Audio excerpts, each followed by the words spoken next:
Good evening, everyone. Welcome to Rose City Politics. Tonight is November the 3rd. Our regular panel includes Doug Sartori and myself, John Lidke. Both were going for bus themes. Doug, how is it on the Magic School Bus?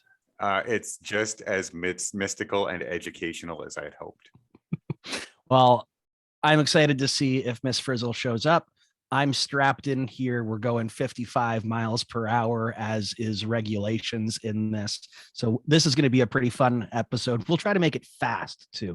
But it is a special transit edition of Rose City Politics. And we have on the program tonight, Jessica Bondy and Julian Villafuerte, two of the founders of five founders of Active Transit Windsor-Essex, a new transit advocacy group that is seeking for the use and advancement of an interconnected transit system in Windsor-Essex. Jessica is a mother, entrepreneur, and community advocate, oversees food services at the Welcome Center for Women and Families, and is a member of the Windsor Bicycling Committee. Jessica, how are you doing tonight? I'm great. Thanks, John. How are you? I'm doing great. We're so happy to have you here.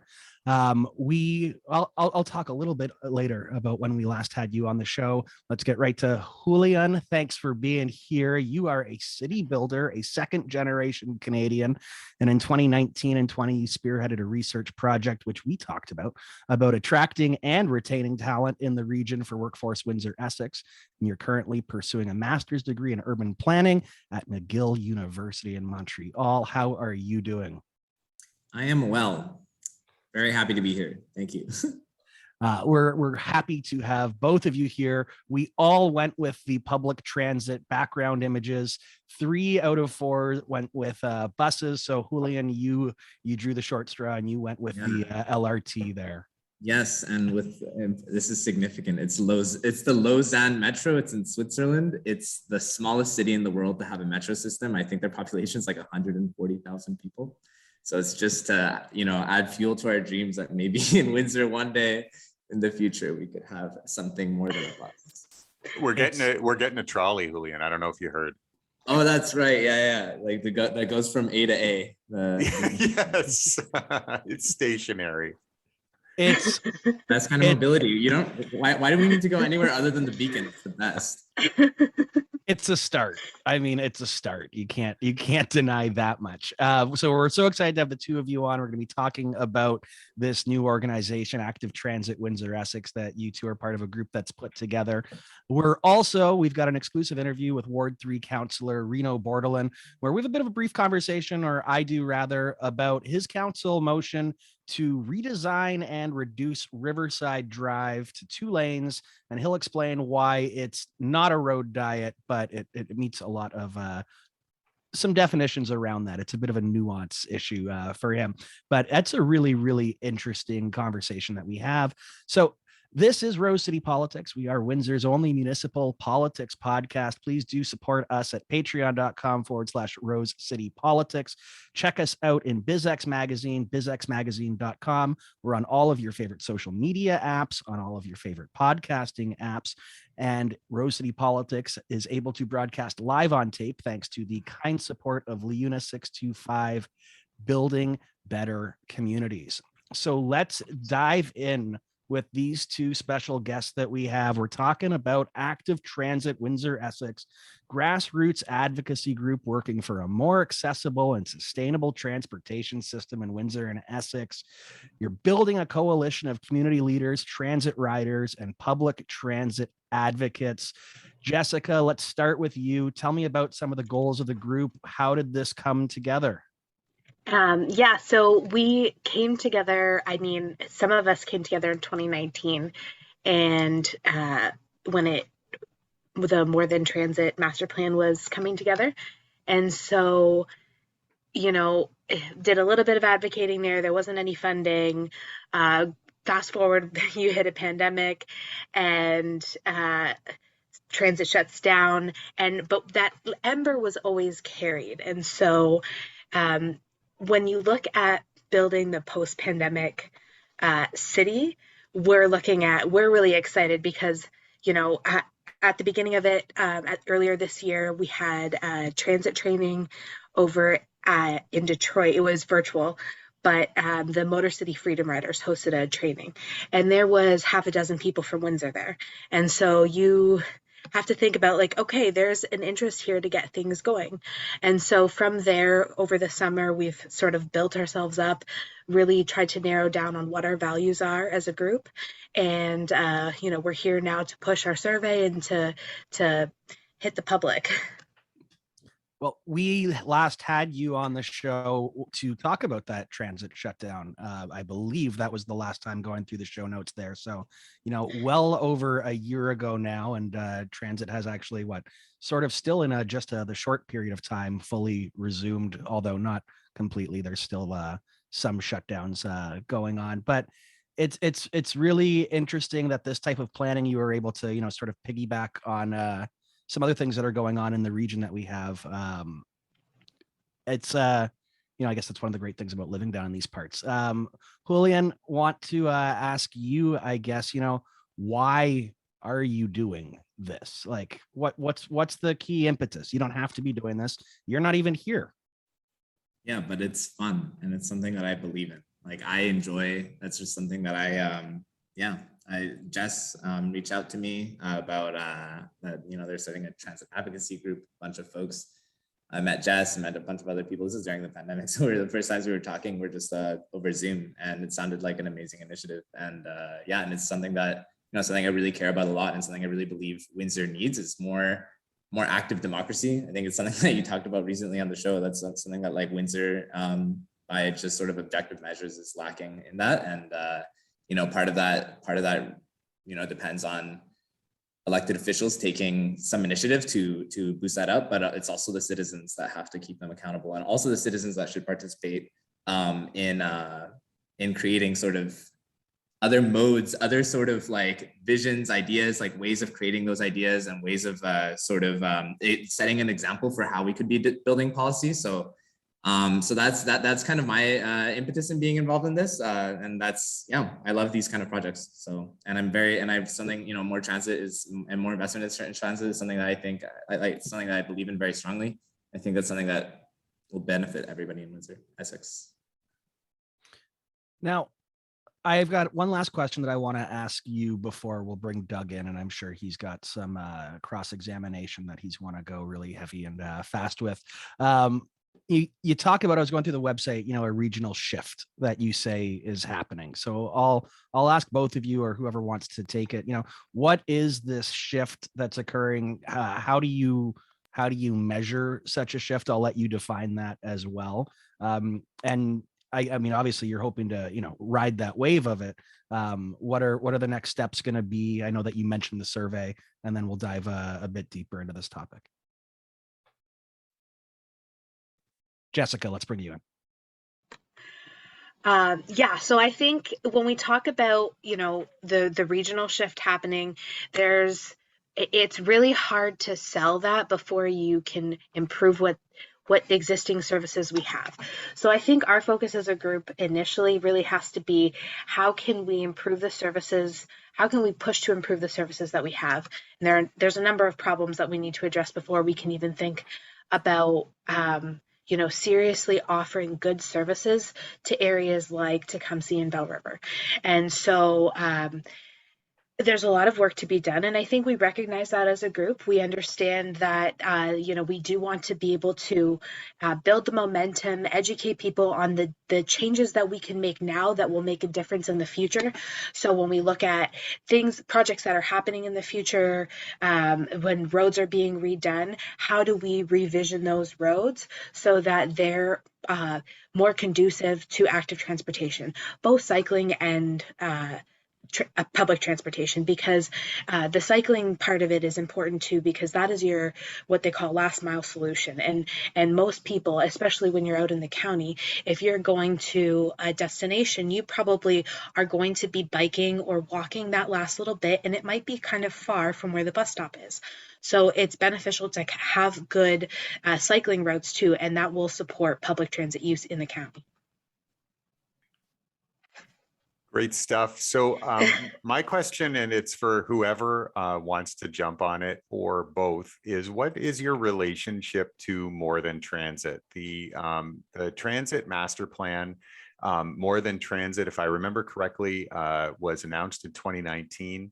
There has been extensive public consultation, and many have called it a very ambitious plan to reimagine transit in our community. So I want to hear from you both what you think of, kind of the perspective or that perception of More Than Transit, and what you hope to accomplish alongside it. Yeah, so More Than Transit, we definitely think it is an ambitious plan. We do think that I mean, with the single route that's been implemented, that's great. But and we look at the different things that are coming up in the capital budget to help support like, for example, the garage. I think we can't talk about any of this without talking about the garage decision coming up and how that is going to impact our ability to increase our services. And so, but also this garage has been around for 50 years. And so how do we want to invest in it so that it's actually not like, we're so stretched thin right now, we're 125% over capacity. How can we prevent that from happening in 50 years from now?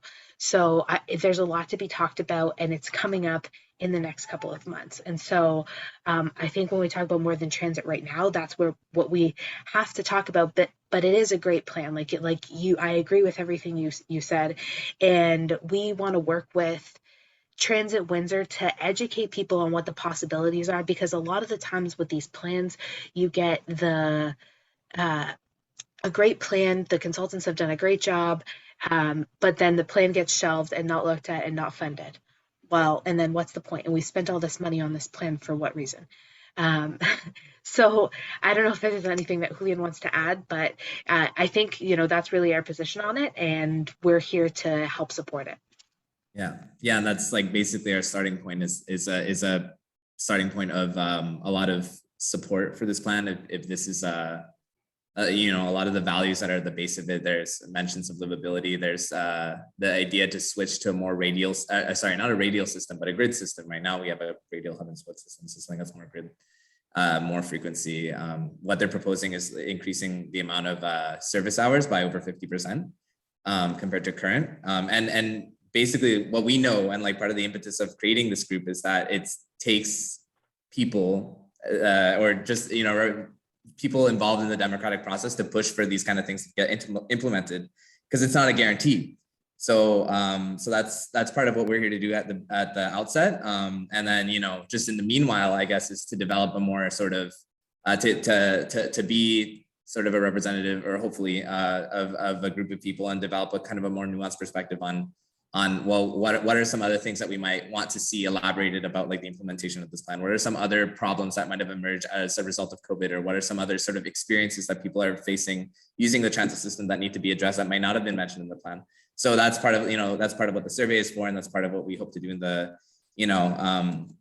moving forward. But the nice thing, and it's a really amazing thing, an excellent opportunity for Windsor, is that it already has like a plan that was implemented really recently that is really like on point in terms of what a much better transit system for Windsor could look like. So we're all for it for now. Yeah. And just to add one additional note, when you talk about rebuilding cities in a post-pandemic light, there's now also funding for that. So if we can be that voice to make sure the funding gets put into the right places, that, it's invested in the right spots with the right considerations, I think, now is the right time. So it's more of like we're really here to like help seize the day. When I think about the landscape of our public discourse and media in our community, who has a voice and who has a say, I think my view is that users of public transit and potential users of public transit are underrepresented. That's my opinion. I don't know if you share it or not. But my question to you is, are you hoping to do something about that? Are you hoping to address that the relative silence of people who depend on transit and people who might like to be regular transit users?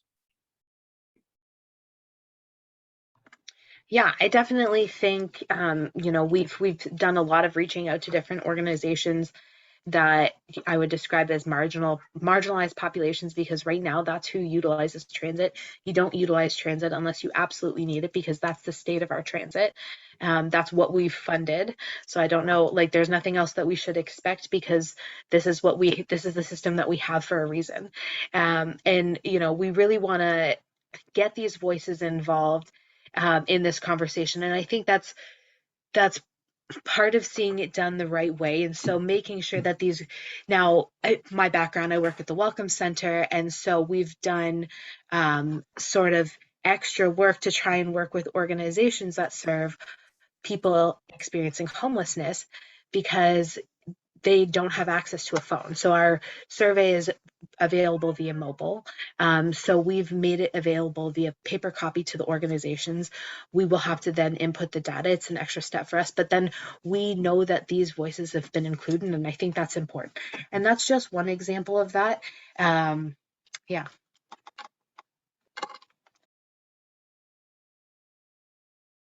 Go ahead, Jon.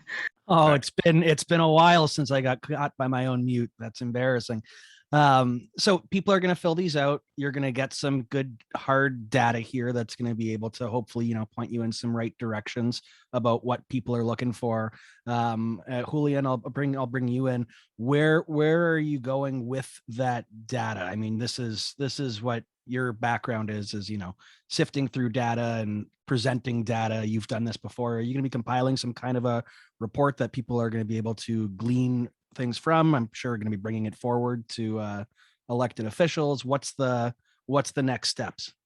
Yeah, that's the idea. Exactly. It's the way we framed it right now is our goal is to create a community mandate. So this data is where we're collecting our perspectives with the survey, and it goes to the point that Doug was saying is what really important thing that we are aiming to do is to offer a voice to a group of big part of the community that is generally not present at a lot of these kind of decision-making spaces for many reasons. Like, our democracy is really far from being perfect. So that's kind of what we're hoping to contribute, and collecting these kind of perspectives. And then eventually, yes, like presenting a sort of a mandate, even just, but that's a report is nice. Like, that goes to, those people who make decisions, but it's also to sort of, to inform our idea or our collective awareness of what transit users and also non-transit users, what they look like, what are their sort of preferences, desires, what sort of ideas do they have in their minds about like what the transit system should look like in the future. And so that I think is really important, because otherwise, like, how, without that kind of awareness of where we want to go as a community, how can we make these kind of decisions? So that's kind of what we want to do. And then, so the report is one format of that. Social media, just us talking, I guess. And so that's the idea. Yeah, I'll jump in here. So my background is the downtown transit terminal, which is not the official name for it, but that's what I'm going to call it. And we spent time there today handing out bookmarks to transit riders and talking to people, and not a single person was not completely enthused by this. Now, maybe some people didn't have time for it, and we tried to respect that, but we had some great conversations today with the community. And so I think that's really a huge part of where we see ourselves coming in, and just making sure that people understand what changes are coming up, where they can have their voices be heard, and then being a way to amplify that is really what we see ourselves doing a lot. Yeah, I mean, it's such an underrepresented group, obviously, right? I mean, it's not like there's surveys the city does at entrances to the station or to the buses themselves. There wasn't any consultation done when it was shut down throughout the pandemic. I want to get back to just that pandemic focus a little bit and take things back to how much of an impetus was that shutdown in terms of I don't want to say the formation of this group specifically, but I would presume in like spurring some conversations. How important was that, or was it not at all? Julian, you're nodding furiously. Sorry, Jessica, you too.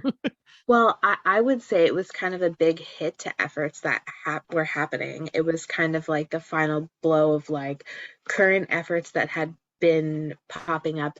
And it made things more difficult to sort of connect with people initially because you never knew what was happening. You didn't really understand the longevity of it at the beginning of the pandemic. And I think we can all appreciate that now. And so, as we've recovered, I think it's sort of that little ember. I keep using that terminology, but that has really ignited and I wouldn't say the pandemic sort of or the shutdown sort of spurred it. I would think that actually hindered it in a way, but I think that when we look at COP26. So let's look at a global scale. Let's zoom out for a second. You cannot look at what's happening with COP26 without looking at what's happening on a municipal, without analyzing municipal decisions. And so we think about, okay, well, how can Windsor be more green? Well, we can electrify our fleet, except for the current infrastructure doesn't support fleet electrification. So, we can't even add more buses to the routes to make transit more to make it easier for people to use, to make it more convenient, to make it more reliable. We can't put more buses out there because we don't have the infrastructure to support it. And so we really need to take a look at the state of where we're at and where we need to be pushing. But yeah, I'll leave it there. Okay, what can we look for from you folks in the coming weeks and months?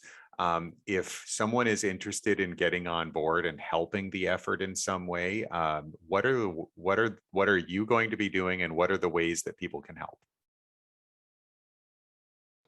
So I think the big ask is just to get people to take the survey. And if people really are passionate about transit and they want to become a member, if they want to keep involved with what's happening, they should, there's a little get involved tab on our website. That would be a great place to start. You can fill out the contact form and we will send you an email. And so, and just, when we will be hosting events in the coming weeks. We're going to be at St. Clair College sometime in the month of November. Still have yet to nail down a date, and we'll be at other transit terminals throughout the month. So we're really looking forward to talking to transit riders there.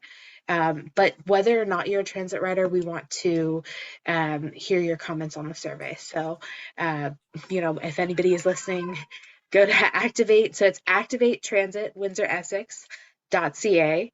If you go to the main page of the site, there's a button there. You can just click to take the survey. So that would be a good place to start for people. And then up in the menu there, you can hit get involved and fill out your contact info. And then we can send you emails letting you know what we're doing in the community. Yeah, people can also just message us on social media. We're on Instagram, we're on Twitter now, Facebook. We had a pretty good system set up. So we're very proud of it. just slide into the DMs. It's welcome. It's interesting. I'm just going to burn a bit of air right now while we get this queued up here for the next segment. But it's interesting when you talk about, Jessica, the need to, sure, we want to go and electrify the fleet, but we don't have the infrastructure today to do that. We have to, get the new garage. We have to make sure that we have everything rolled out in the capacity to do it. It's just, if you look at it through that lens, you go, wow, so we're at the best that we can do right now. And then you look at what we're doing and you go, that's the best that we can do right now. And it's a really interesting double-sided, double-edged, I don't know what I'm saying. Yeah, well, a great example of that as well is the 518X, the expressway route. We added, it comes once every 35 minutes. And so it exists, great. That's the first route of the transit master plan that's been implemented, but it's not very convenient. And so, that will come in time, great. But how can we make that faster? Because, if we build it, they will come. And you really see that. There was a story out today, I think it was Jennifer LaGrassa from CBC, talking about e-scooters and how that's brought more businesses, has brought more business to areas like Ford City and downtown. And so people are going out, they're spending money. And I think Chris Holt told you so, because it's true. And so now that's just e-scooters. Imagine seeing good transit where you can get from, where I live in Ward 1 to downtown without it taking 3 hours. So, on a weekend. So, because that's the truth. By the time we walk to the bus stop, by the time we, take the bus where we need to go, it's a couple hours later, and nobody's has time for that. So how do we make it to easier to do that? How do you make life convenient for our residents in the city, and not a hindrance? Well, we're going to be talking a bit about that CBC article that Jennifer LaGrassa there put up in a bit, but what we're going to do right now, I mentioned at the top, we had an interview, exclusive one, with Councillor Rino Bortolin, Ward 3, where we talk about his motion. It's all wrapped up in the Festival Plaza, and the canopy was what received all of the media attention at the very beginning of this. We covered it at the outset. Councillor Bortolin's motion that he'll go into, it's more focused. It's really focused on Riverside Drive as a whole and reducing it to 2 lanes. So without further ado, I will let the councillor speak for himself, but I will give a bit of a heads up right now. If you are watching along on YouTube, it gets a little bit jumpy here or there. That's just the fun of doing Zooms in a pandemic. So, live with us, but overall, take a listen. It's a really interesting conversation. Councillor, thank you for joining us here on Rose City Politics. We are talking about active transportation, but wanted to speak with you about your motion pertaining to primarily Riverside Drive and what we've discussed before as a road diet. You're looking to see something like that put in permanently, but we just had a conversation about how I'm off base and how road diet is not the most apt term for this. So I guess could you explain to me and the listeners, what is it that you're looking to see fulfilled on Riverside Drive? And I guess just to start off, why is that the wrong word? Well, I don't know if you're offside, but I think it's just changing the discussion. I mean, semantics matters because these issues become hot button issues. I fully expect Don to say some dumb things tonight, about the war on the car and always taking away, basically reducing speeds and taking away people's options in the car. And that this isn't what it's about. It's really about redesigning the street to meet the needs of everybody in that area. So realistically, tens of thousands of people come down to the riverfront every day, and every week we're seeing thousands between Walkerville and Sandwichtown. There's huge uptake on the riverfront. A lot of those people don't naturally spill into the neighborhoods, and we see it. We see it everywhere. We see it downtown. We see it in the neighborhoods. People who live in the neighborhoods east of the casino have to walk, quite a few blocks to get to a light to cross over. And with 4 lanes of speeding traffic, it is not comfortable. It's a very, we've seen people call it a wall, with a mini highway. These are things that make it very uncomfortable for you to be able to cross and basically engage in your riverfront. If you live anywhere along that stretch, it should be this big permeable road where you can cross anywhere, feel safe anywhere. Also, it would allow people to create economic development opportunities. If you look at the area from east of the casino between Walkerville and downtown, the south side of that street needs to be engaged with the riverfront. Imagine cafes with patios overlooking the riverfront. You don't want that when speeding cars are driving by. So all of this to say is that we're not taking anything away in a road diet, and that's kind of what the semantics insinuates. What we want to do is we want to redesign it. We make physical changes that we're looking at it holistically from one end to the other, and then focus on how all users are going to use it. And the reality is, even drivers and people commuting won't see a huge impact, because by the time you leave downtown and you get to Walkerville, there's a huge lineup to merge into one lane at Devonshire anyway. And so realistically, you're probably adding 30 seconds to your commute, but it's also safer. And it's also less stressful, because if anybody who's driven the stretch east of the casino knows how tight those lanes are, and it becomes stressful when there's a lot of traffic there. And so for a couple of times during the day when traffic is coming into downtown and when traffic is leaving after work, there will be maybe an added 30 seconds to your commute.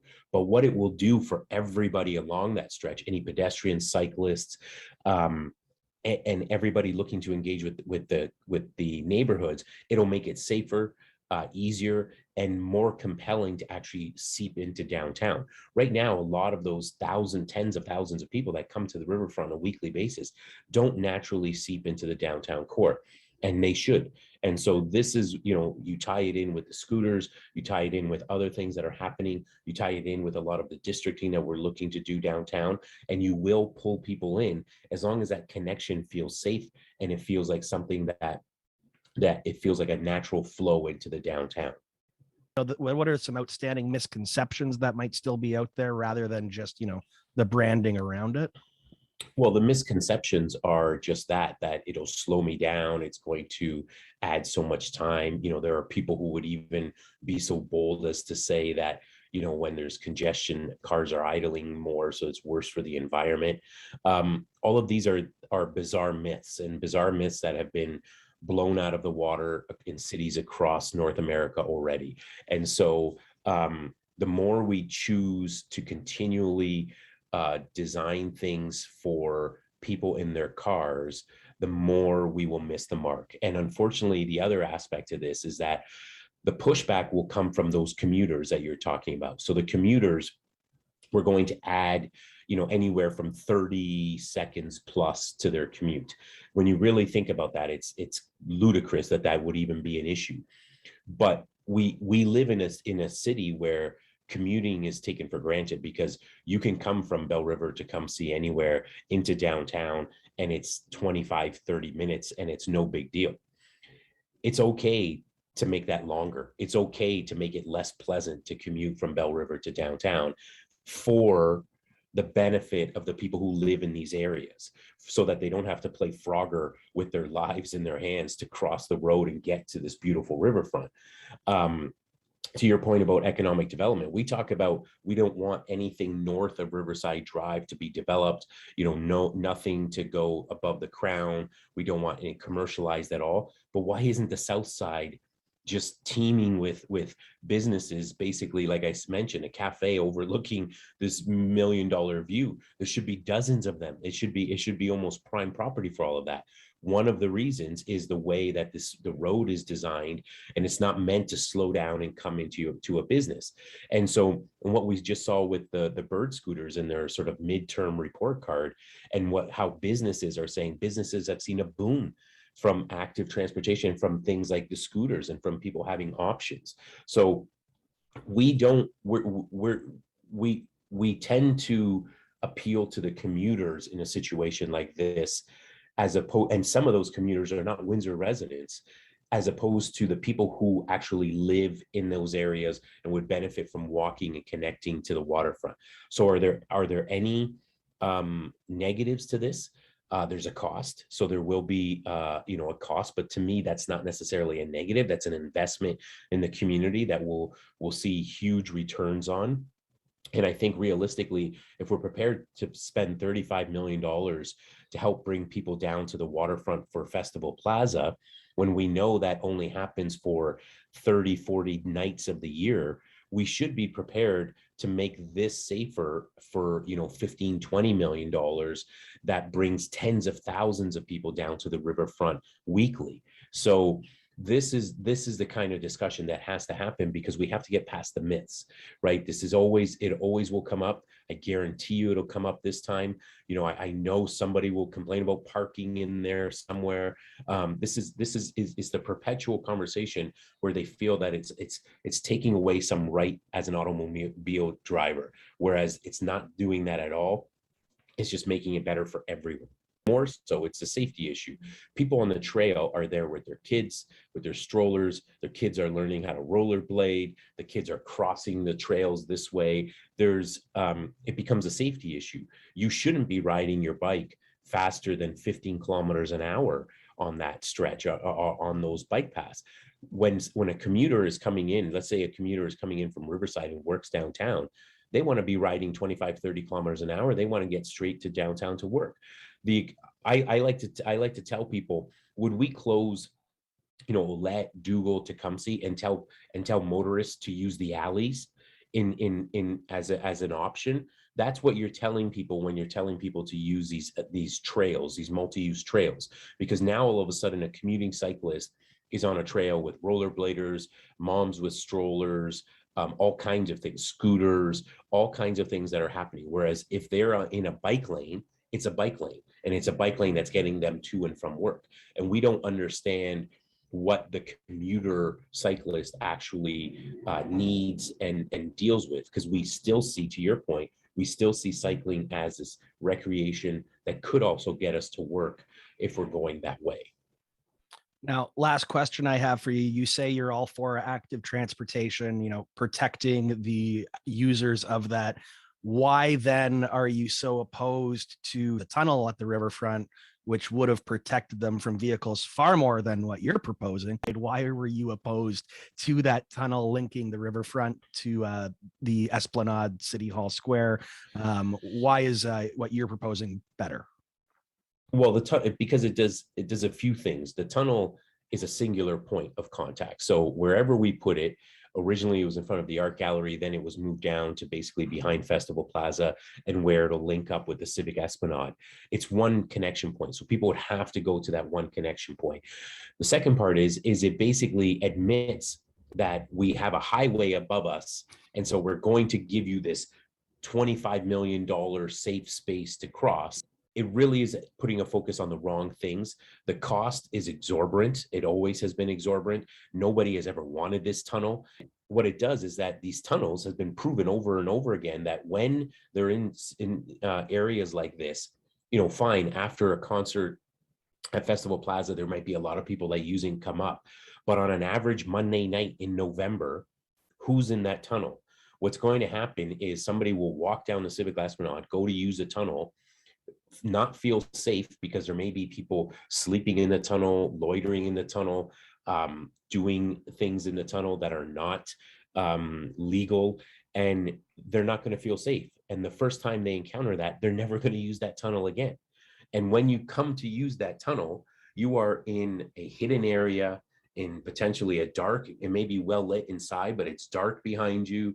There isn't many people around. And so you're putting yourself in a dangerous situation, or at least a perceived dangerous situation, and you're not going to come back. And so the whole issue should be realistically that we shouldn't accept that there's a 4-lane highway dissecting our beautiful riverfront and our downtown, and we should make it more permeable, and there needs to be many access points. It's not about one access point. We need to move away from that. This motion kills the tunnel once and for all, and we can move on and talk about other connection points.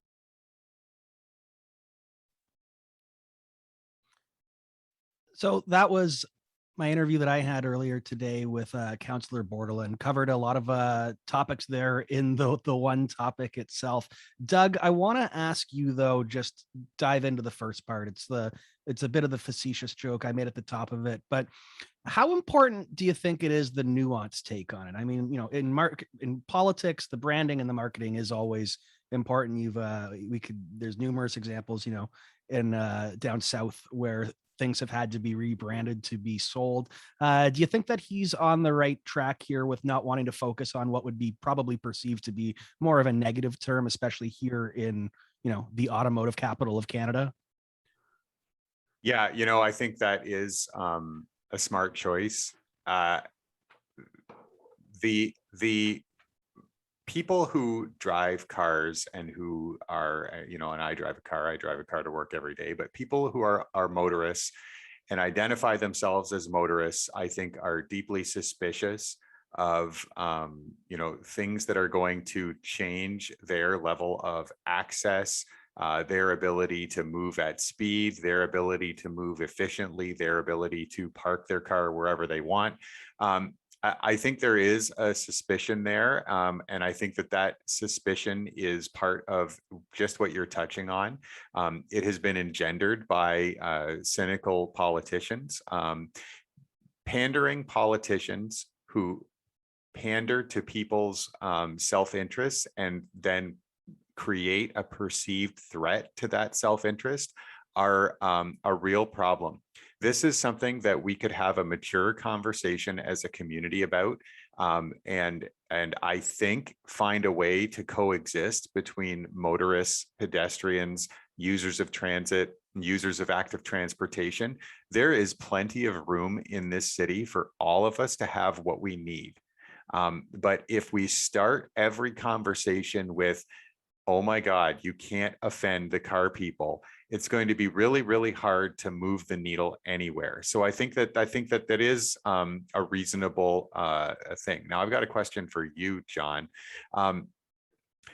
I noticed that lovely sweater vest that you were wearing in the video with Councillor Bortolin today, and I've got to ask you: are you not concerned about wearing that stuff on Zoom? Because, you know, I have one that's not too different in my closet. And after the first couple Zoom meetings, I just stopped wearing it because it just looks like I'm in my terry cloth bathrobe. And so what I want to know from you is, are you aware of this, and are you leaning into that Hefner thing, or was that just a happy accident for my amusement? Yeah, that was a happy accident. Now I'm going to have to, strongly consider wearing that specific sweater moving forward, though. Thank you for pointing that one out there. You're welcome. It's what I do. Nothing wrong with being comfortable in the Zooms, though. I mean, that's the one thing that we've learned over these past months. All four of us have jogging pants below the waist. There's no lies here. Come on. We all know what the Zoom work uniform looks like. It doesn't matter how formal you are up here. Everything down below the edge of the screen is fair game. Now, guilty. Jessica, you're off mute. So let's bring you in right now. We're talking about reducing the size of Riverside down to 2 lanes, putting in, dedicated bike lanes, the hope to spur economic development along the south side of Riverside Drive. And then, of course, the crossings. What an amazing amount of crossings versus just that tunnel. And it's the crossings that I wanted to speak with you about. How important do you think it's going to be, if this does go forward, that you'll be virtually able to cross Riverside Drive from any, I say intersection, because they're not really intersections. If you're trying to cross the street, if you're in a car, you can get up to 35 and get around a corner pretty quickly if someone's whipping around. But how important do you think it's going to be to have that actual connection without having to go way out of your own way?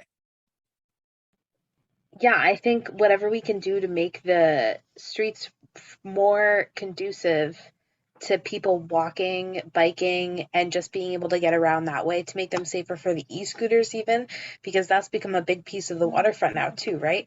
And so I think whatever we can do to make the streets safer for that, we really need to be focusing on that. So yeah, I think that's the obvious thing you would think, but then not so obvious. Julian, I got a question for you. You're the closest to a coastal elite that we have right now on the show, being up in Montreal.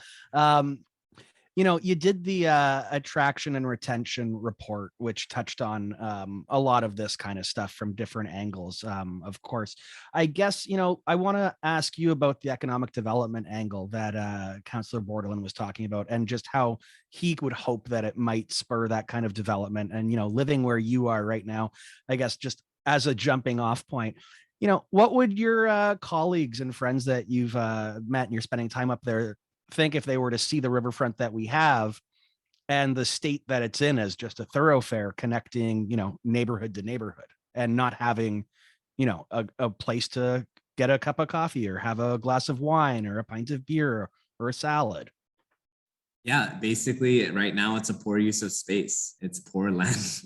and that's the thing. That's the issue with, just the conversation in general, and like what we were talking about, how motorists tend to be defensive about these kind of changes, but at the end of the day, these kind of changes benefit everyone, including motorists. Like this kind of thing, if you want to call it a road diet, like fine, has happened in literally hundreds of cities, and especially recently, like and in COVID, even more. And the benefits of always, there's been a lot of studies that have been done about the benefits of allocating more space to, in places that have been really car dependent or like really car oriented in their design, reallocating space to other modes of transport. And then, the benefits are either there's no change, but more more often there is positive benefit in terms of, obviously you can move more people, you can do more stuff with the space, and then you create a space that's safer. So like more things happen, create a space that's quieter, it's nicer.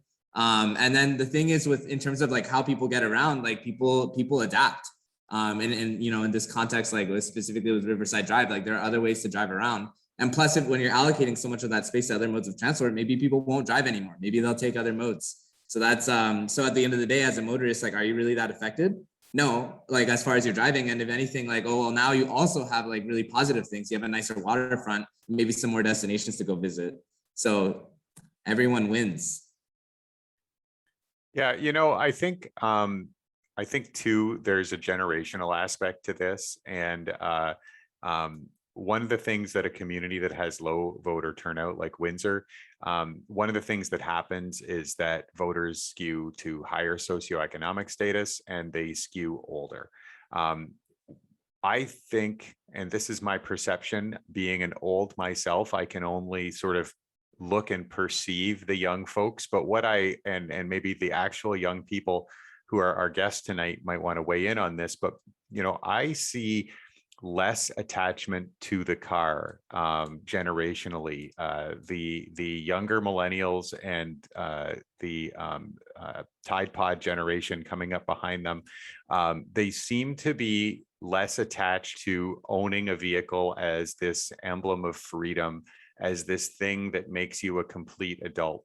I know some pretty successful and relatively wealthy people in their early 30s who have no thought of owning a vehicle. And in Windsor, to decide that a vehicle is not for you, and not because of need or because of whatever difficulties in your life, but because you just don't want one. I think that there's a real risk that we are making our city not attractive to a whole swath of young people who represent our economic and social future. And I'd like to hear, like I said, some actual young people weigh in on that. Yeah, I'm happy to weigh in on that for sure.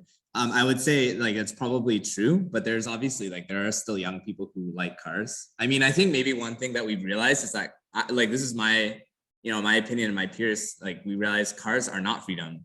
Like is a society, if we make a choice to have a society based on cars, we also renounce the choice to have a society where we can just like walk to the cafe or like go outside walking with our kid or whatever that like plays in the street. We renounce a lot of choices by making that call. So by not making that choice and making a choice to either, but that's the thing, is that we can have a balanced transportation system that also accommodates cars. And that's at the end of the day, like, with this kind of conversations about road diets and stuff, like I personally, I never say that, oh, I'm part of like, I'm on the one side of the war on cars. Like there doesn't have to be a war. Like we just have to like, tone back a little bit the space that cars play. And then, at the end of the day, like it would be really cool if Windsor could aim to be a city where all these modes of transportation are accommodated. And that's totally possible. It's like what exists in a lot of places in the world. So yeah, and yeah, for sure. I think that's like as a whole, like Windsor, on this like talent attraction piece, if you will, like it's just creating a space where everybody has the option to get around the way that they want to get around. Yeah, you did say earlier though that people might stop driving a car and then start using alternative forms of transit. So that's a declarative attack on the car. No, so. But it's like those are the people that will want to do that. You know what I mean? So like that's still like, I'm not saying, still one down for the car. Sorry, just joking with that one. Doug, did you have a follow-up you wanted to ask? No. Okay, let's flow with this one then, into we were talking a bit earlier about the e-scooter pilot that we're in. We're at the 6-month mark. So the midterm report card, oh man, I hate that term for things that don't have to do with school.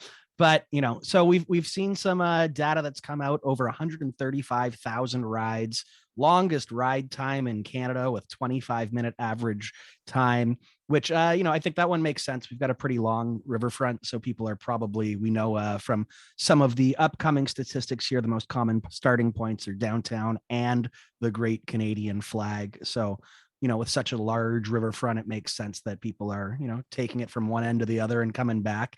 The average rider has 5 trips. Many are repeat riders. And people, as we mentioned, Councillor Bortolin mentioned it in the pre-conversation I had with him as well. People are taking these scooters to other BIAs, Walkerville, Via Italia, Sandwichtown, Ford City. Basically, they're taking them where they're able to get to in the geo zone that it's locked down to right now. The University of Windsor has now partnered with Bird. But the coolest thing is that, as you were saying, Jessica, and I'll bring you back in just to further that thought, we're seeing business owners in Ford City, Sandwich, and Ottawa Street saying, we're seeing new customers. We have people that are coming in here that have never been here before, that wouldn't be here, that have said it would take me too long if I were to take a bus, or if I wouldn't take an Uber, $12 just to come here for, you know, no reason. But if I'm riding around, having a fun day, just, you know, getting around, it spurs that kind of development. This is nothing new to people who study this kind of thing. But Jessica, what's your take about, you know, hearing things that are, you know, anecdotal, but now they're actually based on some pretty local, you know, people and who are saying it's a positive? Yeah, I am sorry. I didn't even read ahead when I brought it up earlier, but yeah, I'm really excited about this piece because I think that it's important to talk about the numbers, you know, when they come back, when we have done these pilots and said, and now to be able to say it's working. And it was Chris Holt that I saw posted about it, and with the hashtag told you so, because and I completely agree. And when we think about what we're doing with transit and like how that could have an impact, if you like scale it up a little bit, I'm really excited about it. So yeah. So I'm not a scooter rider. And I was pretty skeptical of these things because I come at it from the perspective of a downtown pedestrian. I don't ride scooters, but I do an awful lot of walking around downtown. And I know what it's like to share the sidewalks with cyclists. And I was not excited to also share the sidewalks with 35-kilometer-an-hour scooters. But I have to say that my personal experience has been pretty positive. You see lots of people using them. You see them out and about on the street and in the alleys. Very rarely do you see them actually being used on sidewalks. I was concerned about the litter, the sort of abandoned scooters littering the sidewalk. We've seen instances of that in other communities. Mike Moffat, who's been on this show before, has had a series of increasingly enraged tweets about the abandoned scooters in his neighborhood in Ottawa. Really haven't seen that here, and haven't seen any voices, you know, raising those concerns. So I have to say it's been a pretty successful start. And if it's moving people around the city and helping people to experience other parts of the community that they wouldn't otherwise experience, that's just absolutely fantastic. My calculator tells me that 135,000 rides with 5 trips per average rider means that something like 27,000 people, individual unique people, have taken a ride on a Bird scooter. That's an amazing number when you consider the size of our city. It's a staggering number. And that there are so many people that are doing it on a repeat basis. I mean, it shows there's demand for it. Now, people using it up to 5 times, it doesn't show that it's being used as a regular means of transportation by any mean, but it would be nice to, after the full year, see a further breakdown. And if they could come back and say, oh, wow, 2 to 5% of our riders are core riders. And some of the other stats that we saw, we aren't seeing much of an uptick right now on the equity pricing program that the city offers. So, people are still using alternative forms of transportation, but I think that's to be expected. If people are going to be trying to get across the city or from one neighborhood to another neighborhood to get to work, the scooter is not the best way to do it all the time. I'm thinking rain, snow, sleet, all the stuff that Canada Post and the American Post Office has to do, but they get the tiny new trucks. Julian, though, let's bring your voice up. Yeah, I just wanted to say that this, this story is a great example of how adding any, additional means of mobility or transport in the city is good. Like what happens is that people just move around more. And then that benefits the people and that benefits the businesses that become the destinations or the other things. So, I think it's great for that. And that goes for any mode of mobility, including cars. This is like a rule in like transport economics called induced demand. So like if you add another lane in the highway, then it's like, it doesn't mean that there's going to be more free flowing traffic. It just means that more cars will get there. But yeah, and then that's, that goes for transit as well. It goes for biking as well. And it goes back to this whole thing about the Riverside Drive thing. If you just add more options for people to get around by foot or by bike or by scooter, then more people will. And then that means just like, in terms of like economic development, if you will, this is great. So that's all just to say, like, that's the moral of the story that I take from this is adding more options is always good that are not just cars. Now, how does adding another highway pretty close to another highway fit into that whole system of demand? Yeah, that's what I'm saying. Like if you add just another highway, then more people will drive and you'll have more, I don't know. And that's what you'll end up getting, like, which is like, if that's what you want as like your goal, like cool. But like, is that really like, is that the best thing, to design something that's so dependent on one mode of transportation? And is that the best for businesses? At the end of the day, it's like when we have something that accommodates these other modes of mobility, then people will be more likely to go to the little place in Fort City instead of, I don't know, somewhere far away. Well, let's scoot on to oh God, why did I do that? Let's talk about this last topic here. Yeah, thank you for the scornful eyes, Doug. I need more of that when those kind of things slip through. Last story here. We're not going to dive too deep into it, but I want to do a surface hit on it. So the city of Windsor last week announced 7 kilometers of new and improved trails nearing completion at 7 city parks. $2 million is spent on 3-meter wide asphalt trails and other improvements in 7 city parks. We can talk about the parks they're going into. Wards 1, 7, 8, 9, and 10 are seeing them. So there's a bit of a political conversation about why they're going, where they're going. But what I really wanted to talk to you two about, Jessica and Julian, about this is, these are trails in parks. And parks are places where people go to for recreation. And I want to just read 2 of the quotes here as the jumping off point about this. Mayor Dilkins says, investments in premium bicycling and parks infrastructure are good for physical and mental well-being and for the health of our economy. We know these amenities increase property values and make our community more desirable to families and investors. I don't disagree with anything. I think though, when he says premium bicycling and parks infrastructure, that's the key sticking out point for me right off the top. And then you have Councillor Julian Gill saying these trails are very highly used by residents in our ward, so expanding and refurbishing them will give residents an improved and safer place for physical activity. These enhancements will allow for greater access to leisure activities, which in turn encourage healthy living. Now, this is something I spoke with Councillor Bortolin about, and it didn't quite make it into the video, that interview that you saw, but he did reference it. And it's this idea, it's something that I've talked about over and over again, and you guys have as well, is these investments are in recreation. These are not investments in transportation. And, how much do you think this all links back into the effort that you guys are undertaking with the new group here? But much like, Councillor Bortolin was saying the road diet was the wrong branding, how difficult do you think it's going to be to overcome what most Windsorites, at least anecdotally on surface value seem to be with cycling to be, it's recreation. It's a good way to get out for an hour and, you feel better and it's good for your mental health, but it's not, transportation to get to A to B. What's it going to be like to get over that hill? Julian first, and then Jessica, I want to hear you too.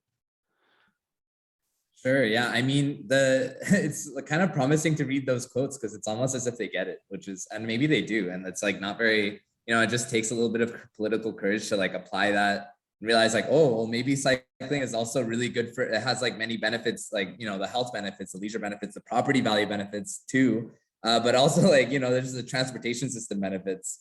Maybe they'll get that, but it just takes that political courage because it does cost something, which is it does cost space on the road, which is a huge, there are politicians like even in Vancouver, like Gregor Robertson, former mayor, like he kind of like died on that hill, which is kind of rough. But then, like 5 or 6 years later, then people like really got onto it. And like now, like there's a lot of support for bike lanes because people realize like, oh, what a great way to get around.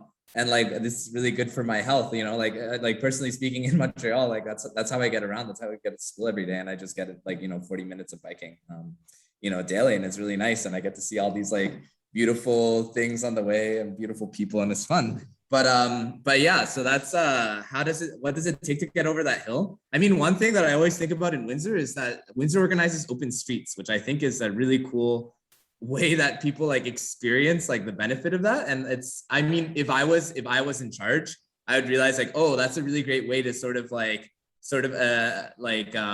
how do you say, kind of calm down a little bit of the anger around it, and in that place, like kind of put some hope and some realization of like, oh, this is actually beneficial for me, even if I'm a motorist. But the thing is that like so many people in Windsor have bikes, and like, that's why they're making so many of these investments, or they obviously, or they're able to get around like as if they're pedestrians too. So that's the thing. Like we just have to realize that people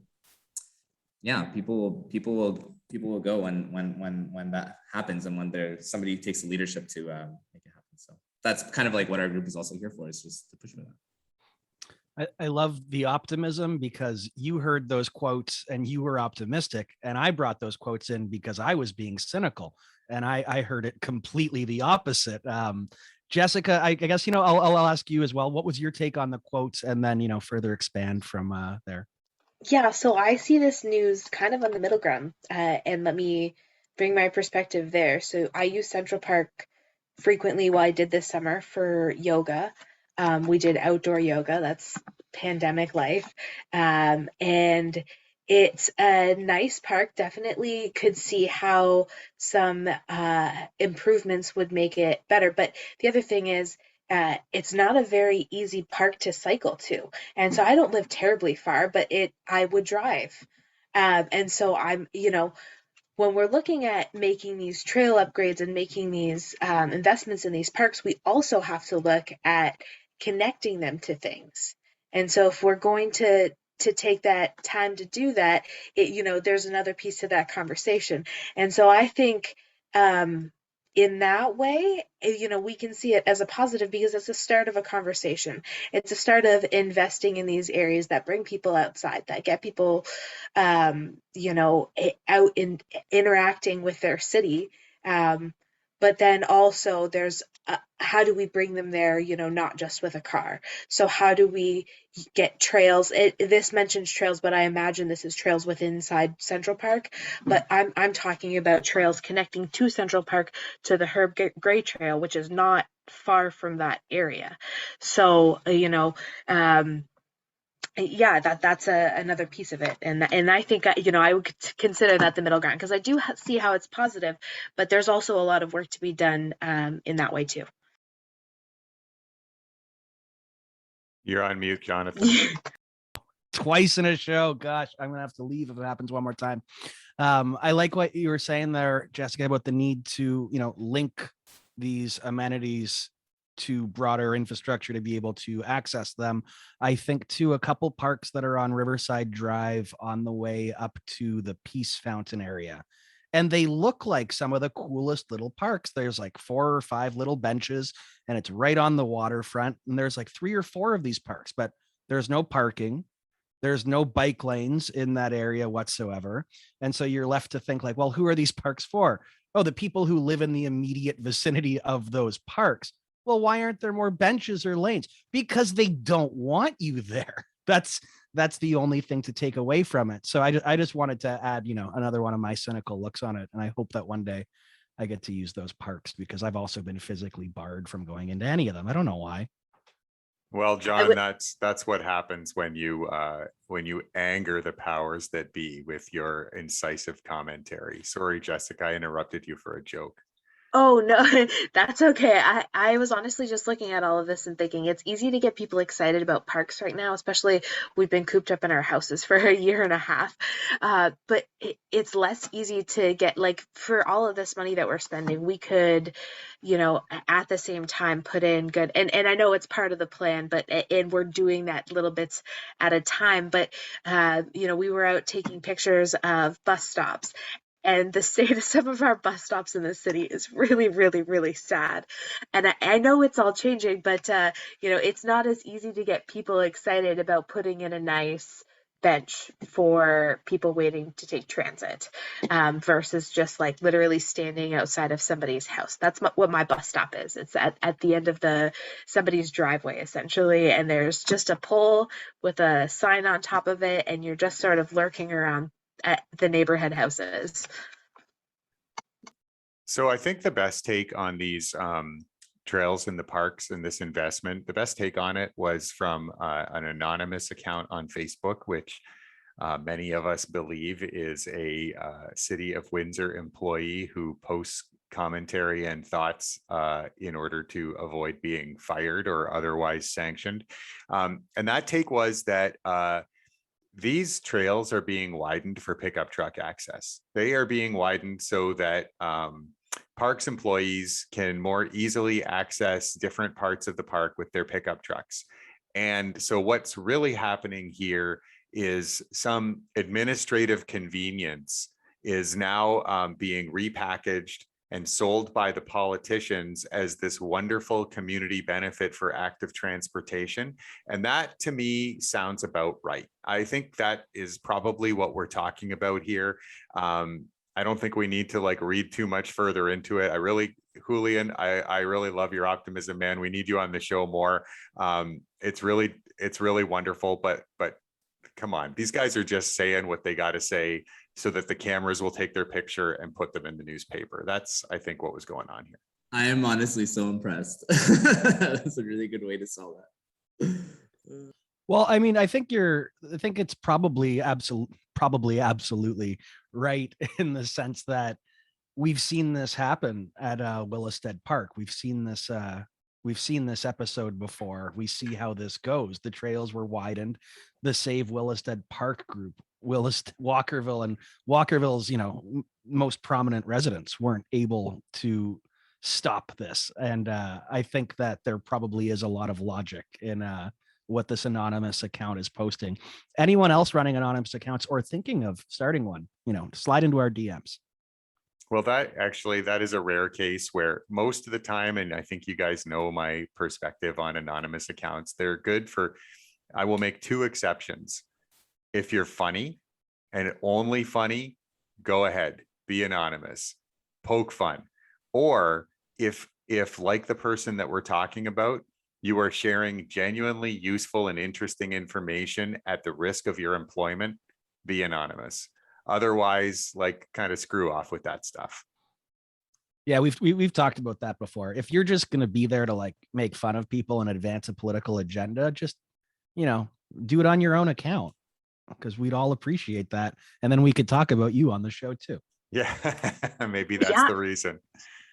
Just to touch on something, and with this whole transit experience, it's hard to do things the right way. It's easy to point out all the problems that are happening in the city and talk about how crap transit is, and it's much more difficult to actually do something about it, to actually get enough voices together so I think, when we talk about anonymous accounts and all of that, if you want to really put in the work, there's work to be done, but I think you got to do it in the right way, and it takes time, and it takes having conversations, and we're really learning that right now. It's especially a bad look if you are a failed political candidate who wants to vent their bitterness anonymously on the internet. That is the worst look if we're getting specific about anonymous accounts. It's awful. Just let sleeping dogs lie, or take the ownership yourself, as I said. But Jessica, Julian, we've reached the end here of our transit themed episode. I want to thank you both so much for coming on. I think what you're both trying to undertake here, and the rest of your team, huge undertaking, trying to change the mindset of the automotive capital of Canada, the current and future home of the automobility capital of Canada, to try to completely upend things the way that they are. But not only that, reach onto the shelf and pull off the two plans that we have, the Transit Master Plan and the Active Transit Master Plan, to shine a spotlight on those. We've spent a lot of money. Councillor Bortolin, he made the comment in the interview when it came to the environmental assessments for Riverside Drive. We waste so much money if we don't do anything. So at the very least, let's try to follow through. So keep up the good work with it. And if anyone wants to get involved, they're looking for your input. They want you to fill out a survey, and I'm sure they're also looking for boots on the ground at some point in the future too. But we're gonna move on here to for your consideration, where I know, Doug, you've got one, and then I've got one that I want to do too, and then that'll take us out for the night. Sure. So mine is an item from CBC Windsor. This was published, written by Jacob Barker and published today. Some Windsor, Ontario high school students sit during O Canada to bring attention to Indigenous issues. So some students in Windsor, Ontario are not standing for the national anthem. They've got, Barker did a good job here. I think he's got some quotes from students on both sides. And there's a comment from Scott Scantleberry, spokesperson for the Public School Board, who said, the board supports student voices, and if any students saw being pulled aside for not standing as punitive, it was certainly not the intent, and if it was perceived that way, we apologize. It's an interesting piece, and I encourage you to take a look at it. I think there is a lot to think about and read there, and I don't want to talk about it in relation to the National Truth and Reconciliation Day. That's an issue that I think people have to wrestle with and think about. And if that's your reason for sitting for the national anthem, that's fair enough. But what struck me is that we still make kids stand for the national anthem every day, stand at attention, take off their hats, that type of thing. And it's kind of shocking to me. One of the comments in the article from one of the students was that it would be disrespectful to veterans not to stand at attention for the national anthem. And it really got me thinking, like, is this 1958? The idea that that Canadians' pride in their country and Canadians' sense of patriotism and connectedness is somehow driven by forcing children to stand at attention for the national anthem 25,000 times while they're in school. That seems really antiquated to me. And I was surprised to discover that this is actually enshrined in the Education Act. This is something that is, that is Ontario law. That school boards must implement, some policy around this type of thing. And anyway, I don't have any, recommendations or demands. I was shocked by that and surprised. And it's not really, when I think about the reasons why I'm a Canadian patriot and proud to be a Canadian, and the things that instilled those feelings in me, it was the talk about Canadian values. It was understanding the shared history of this country, all of the parts of the shared history of this country, understanding what Canadian values are in terms of how we drive together in the public square, and how we connect to one another. Those are the things that are meaningful to me, and having to stand up and take off my hat is not part of that. Anyway, for your consideration. No, it's a good one. I'll do a uncommon response to it. I think forced patriotism has three outcomes. One is aloofness to it. The other is, really hyperbolic exaggeration, the kind of which we saw after, September 11th down south, where freedom fries and came about and freedom toast instead of French fries. But then on the far scale, I think forced patriotism could lead to nationalism, and forced nationalism is never a good thing, and that's led to some bad things in the past. Well, at best, I think it's a sign of like national insecurity. When you think about,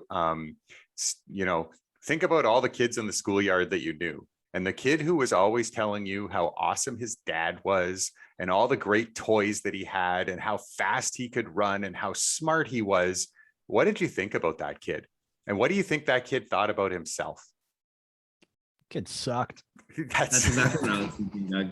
I was just thinking about like how in France that they have a much more refined and interesting sense of national identity, but they don't stand up for the national anthem, nor do they have flags everywhere. They don't need that. They know what it means to be French. So that's just something that in Canada we need to work on. We need to figure out what it means. Everything's a lot more refined after 3 glasses of red wine and a baguette. It's true. I do fly a flag in front of my house. To be fair, I contain multitudes, folks. Well, I like that. Thank you, Doug, for that one. For your consideration, Windsor Star's Brian Cross put this one out. We have a city councillor, Joanne Gignac, Ward 6, who is very concerned, very frightened about a cannabis consumption patio that is being built abutting onto a cannabis retail shop in the Riverside area. She's made a formal request for administration to delve into what powers the city has to control such a use. Spoiler alert, none whatsoever, as cannabis retail stores are granted exclusively through the AGCO. It's what I find most interesting about her. I had Higher Limits Cannabis Lounge downtown. Obviously, she was opposed to that, opposed to cannabis retail, opposed to legalization, and now opposed to legal consumption of cannabis. I asked the question. She says there's secondhand smoke concerns for something that's going to be outdoors. If you're not experiencing this problem right now, well after legalization, trust me, it's not going to become that big of a deal if it's in a confined space outdoors. I find it, though, really gross. We have seen more jobs develop in the cannabis industry locally, just in retail alone, than most other sectors can boast for in such a short period of time. And that's what, supposedly her and a bunch of her types on the council block are for, is that kind of economic development, is that kind of more jobs. So I find this whole clutching pearls debate about cannabis and legalization to just be so tiring here. What a waste for administration to come back and say there's nothing that we can do about a patio that people are standing on. The AGCO sets this licensing. It's not a patio that serves food or drink, so we can't limit the combustion or vaporization through the Smoke-Free Ontario Act. Just get a grip. It's legal. It's here. People are going to be doing this. It comes down to, would you rather have people drinking a bunch of alcohol wherever they are in the streets and, getting into that? Or do you want, what a bar is, a restaurant, a supervised consumption site where, it's done responsibly and in a way that it's licensed, where, the buck does stop with someone. So for your consideration, get over it. Weed's legal. I know that this is for your consideration. We're not supposed to comment, but I have to comment, and then we'll leave it at that. This, reminds me of a couple of other recent media items featuring Joanne Gignac. There was the helicopters, the tour helicopters flying over Riverside, and she was, incensed about that and raised the issue. I gotta say, there's a pattern here where Councillor Gignac is to my eye, going for the cynical media hit. This is grabbing for the low-hanging fruit to get herself a little bit of exposure in the media. This is, how is this serving residents? How is this making Windsor a better city? Councillor Gignac, it's so disappointing because Councillor Gignac is one of the smartest councillors around that table. She's one of the most experienced councillors around that table. And what she's choosing to do is lazy and cynical and disappointing. Some might argue that what she's doing right now is an exercise in legacy building. And I wonder how much longer she's either going to be remaining on council or if she has any other plans for stepping up. I mean, we're going after the same old drum here, beating on the cannabis train, as you said, making noise about helicopter noise. And then the most recent one, I mean, voting against housing for the streetcar after voting blindly for funding of the streetcar. It's like, what's going on here? It's like, so there's either, spite that's going on or ulterior motives, or she's just getting out and doesn't care anymore. And I don't know, I'm kind of feeling like that might be what's at play here. It's a very different council, and what kind of a role is someone like her going to play? And do you want to do that for another 4 years, knowing that you're probably going to be on the wrong side of a losing battle more often than not for your consideration? That's it. That's the show. We did it. We got through from the top all the way to the end, had a little bit there in the middle too. It was pretty good all around. Tonight we had on Jessica Macassette Bondy and Julian Villafuerte, two of the five founders of Active Transit Windsor-Essex, a new transit advocacy group seeking for the use and advancement of an interconnected transit system in Windsor-Essex. My name is John Lidke. I had Doug Sartori here coming live from the Magic School bus tonight. Did Miss Frizzle ever make it? Are you in a blood cell? I don't know. Could be. Maybe that's where we're headed next. Could be, maybe. Thank you if you've been tuning in. This has been a really fun transit-centric episode of Rose City Politics, Windsor's only municipal politics podcast. Please do support us at patreon.com/Rose City Politics. Be sure to check us out in BizX Magazine at bizxmagazine.com on all of your favorite social media and podcasting apps. And it is November 3rd, and Rose City Politics has been able to broadcast live on tape thanks to the kind support of LiUNA 625, Building Better Communities. We will be back next week.